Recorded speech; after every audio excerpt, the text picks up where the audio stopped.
Video বানাচ্ছি, video কিছু বলো।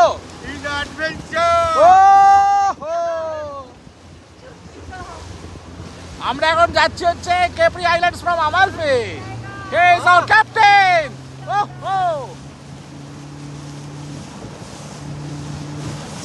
স্পিড বোটে, স্পিড বোটে, স্পিড বোটে। ঠিক আছে, দত্ত কিছু বলো। এই তো আমরা চললাম এখন। কি হর্ন বাজাচ্ছে, চলে এলাম মনে হচ্ছে। So this is like a cave and we are in Amalfi Coast. We see this all people we have come up with, all the friends and family.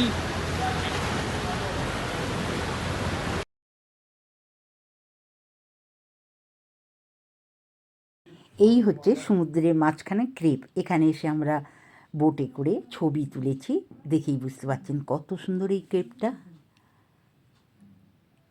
আমরা 7 ঘন্টা গভীর সমুদ্রে পাড়ি দিয়ে আমাদের পাহাড়ের গায়েতে ভিলাতে ফিরে আসছি। আকাশের রং দেখেই বুঝতে পারছেন নিমেষে সূর্য ডুবে গেল আর চারিদিক অন্ধকার ছেয়ে গেছে।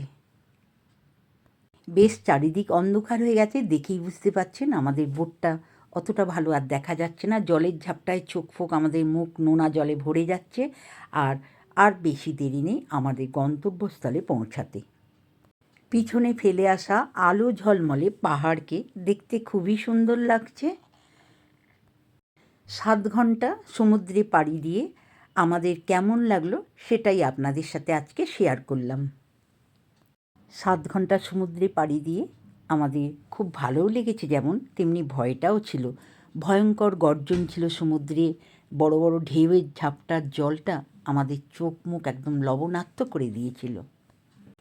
এই নীল সমুদ্রকে ঘিরে ছিল সবুজ পাহাড়ে, আর সমুদ্রের মাঝখানে ছিল খুব সুন্দর একটা ক্রেপ। এই ক্রেবেতে গিয়ে আমরা অনেক ছবিও তুলেছি, আর ফেলে আসা আলো ঝলমলে পাহাড়কে দেখতে লাগছিল অপূর্ব সুন্দর। এই রকম নীল সমুদ্রের জল আর আলো ঝলমলে পাহাড় একমাত্র কেপি আইল্যান্ড আমালফিতেই দেখতে পাবেন। কেপি আইল্যান্ডের আমালফি ভিডিওটা আপনাদের কেমন লাগলো? ভালো লাগলে অবশ্যই একটা লাইক করবেন, কমেন্ট করে জানাবেন আপনাদের কেমন লাগলো। আর যদি আপনারাও এখানে ঘুরে আসেন সেই অভিজ্ঞতাও আমাদের সাথে শেয়ার করবেন। ভালো থাকবেন, নমস্কার।